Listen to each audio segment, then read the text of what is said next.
ផលិតផលមួយដែលតម្លៃញាក់សាច់ដែរឡានចាស់ឆ្នាំទៀតតម្លៃមិនសូវថ្លៃតែគ្រឿងលេងថ្លៃជាងឡានបងប្អូនអាចយកម៉ូតដែលធ្វើបងប្អូនស្រឡាញ់យកម៉ូតពីក្រៅប្រទេសមកបានជំរាបសួរបងប្អូនអ្នកគ្នាបាទថ្ងៃនេះមករៀបរាប់ពីរថយន្តមួយគ្រឿងដែលដេកនៅការ៉ាសយូរហើយដែរ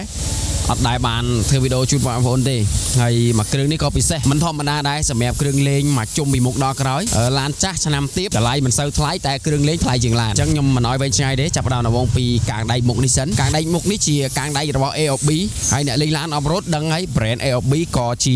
ផលិតផលមួយដែលតម្លៃញាក់សាច់ដែរតែគាត់ថាមើលត្រើយរៀងធំបន្តិចក៏ពិតមែនតែត្រើយនេះមិនមែនអាចដាក់ចូលទេអញ្ចឹងគឺក្រុមការងារយើងបានរៀបចំកែច្នៃដើម្បីដាក់ត្រើយនេះធំជាងមុនខុសពីត្រើយ Vern ខុសពីត្រើយ Iron Man ទីមិនទូទៅដែលរៀងទូចធំបែបនេះខ្លាំងជាងត្រើយយើងប្រើទូទៅបាទតែប្រៃជាមួយខ្សែកណាត់អញ្ចឹងរៀងនៅយូរខែឆ្នាំតិចដែរហើយនៅពីមុខនេះក៏បានបន្ថែមជាមួយនឹងភ្លើងចំនួន2គ្រាប់ផងដែរបាទបងប្អូនហើយមកពីដំបូងមានឈ្នាន់ចំហៀងដែរគឺជាឈ្នាន់របស់ MCC អញ្ចឹងឥឡូវនេះផ្លាស់ពី MCC ទៅជា AOB វិញហើយស្របគ្នានឹងក៏មានជាមួយនឹងទៀតការពីពណ៌មកគូសង្ហាផងដែរបាទនៅខាងឆ្វេងដៃខ្ញុំនេះគាត់ជ្រើសរើសជាមួយនឹង Air ចំហៀងតែប្រើជាប្រភេទ Air ជ័រ Safari Snorkel បាទនៅពីលើគឺជា Bigger របស់ MCC បាទ MCC ក៏មាន AOB ក៏មានធ្វើក៏មានបាទបងប្អូនស្រឡាញ់ម៉ូតអីគេបើនៅ stock យើងអត់មានរោងចក្របងប្អូនអាចយកម៉ូតដែលធ្វើបងប្អូនស្រឡាញ់យកម៉ូតពីក្រៅប្រទេសមកបានអញ្ចឹងចូលមកដល់ផ្នែកខាងក្រោយវិញគឺកាងដៃក្រោយពេលដែលគាត់មកដំបូងក៏អត់មានដែរឥឡូវនេះគឺគាត់ដាក់ AOB គាត់ឲ្យយើងរៀបចំកែសម្រួលតិចតួចហើយក៏បានបន្ថែមជាមួយនឹងនេះចដើបាទ